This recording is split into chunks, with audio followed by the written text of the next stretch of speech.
Hello everybody, this is Gregory with How I Lost Over 100 Pounds and I've kept it off for 30 plus years. There should be no hesitance in your weight loss and maintenance. Today we're going to talk about milk, the evil of milk. Now before we begin, if you need help with weight loss, contact me through the Clarity FM link found here in the episode notes. Also check out my website, which has hundreds of articles and recipes, my books, which you can find on Amazon. If you like podcasts, I have The Awakened Man and The Cinema Rag, both of them you can find on Apple and Spotify. And lastly, if you appreciate my content, there is a link for PayPal. We're going to have a nice run of bells right now. So, milk. We have an episode I did not that long ago on bread and whether or not bread is, jeopardizing your weight loss. And I want to do one on milk as well because milk has this boogeyman quality that's similar to that bread does. In that, the irony is, we were much healthier in terms of our waistlines in any decade of human history up until about the 1980s. And back, if you look in the 1920s, the 1940s, the 1950s with the milkman bringing your milk, we were all drinking milk. Milk doesn't make you fat. Okay? Milk does not make you fat. What makes you fat?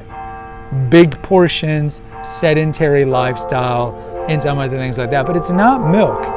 Now, here comes the bells. That's not to say that there aren't any issues with today's milk.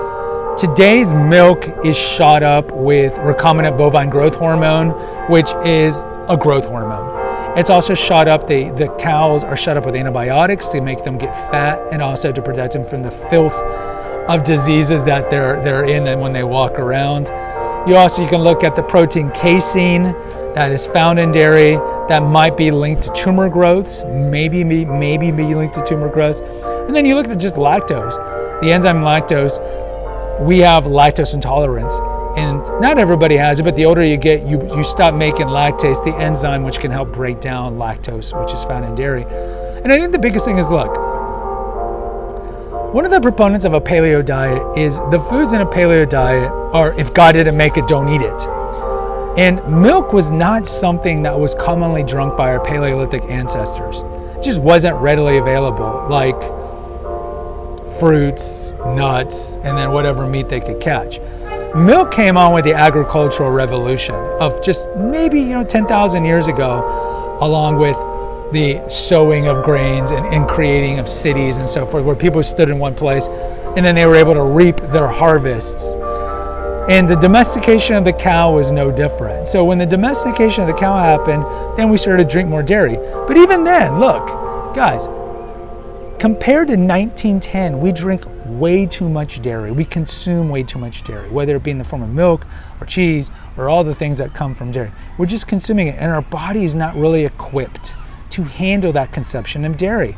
You talk to coroners and people who do autopsies, they'll tell you that you can find curdled dairy in our intestines, in our 30 feet of intestines.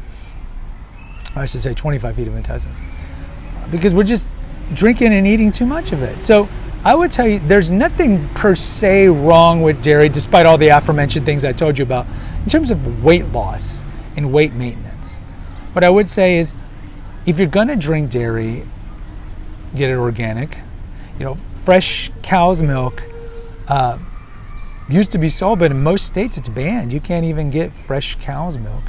Louis Pasteur is known for pasteurizing it, because if you get fresh cow's milk, it does have probiotic or beneficial bacteria, but also sometimes can have pathogenic bacteria, and pathogenic bacteria in the milk would kill some people.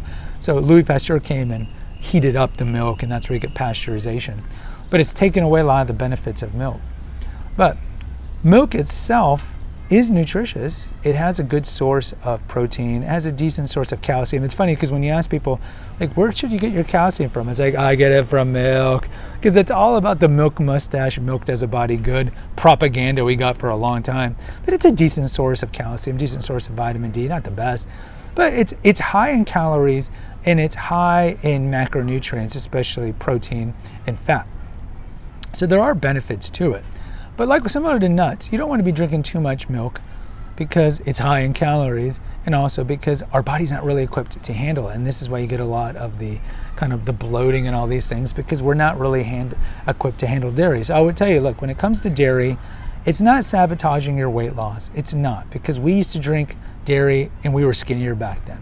I would tell you that if you want to keep dairy in your life, and look, there's some people, and this is a very legitimate thing, it's like, why are we the only animals who continue to drink milk when we're adults? Like, you look at full-grown animals, they only drink the milk of their mother when they're growing, when they're children. When they're full-grown, they're not drinking anymore. Why are we drinking it? Again, that's the milk company, that's the milk propaganda getting into our mind that we have to think that milk is absolutely pivotal for our health. No, it's not. Does milk taste good? Absolutely. So look, I would tell you, if you're gonna do milk, whole milk, don't get skim milk. We grew up in skim milk in the 80s and 90s. That's like white water. Tastes like garbage. And what do they do to make it somewhat palatable? They put in sugar. Drink whole milk. It tastes better. It fills you up more, so you can't overdrink it. I would tell you to get organic milk. If you don't want to drink cow's milk, I would say goat's milk is a good thing to drink. It's more expensive.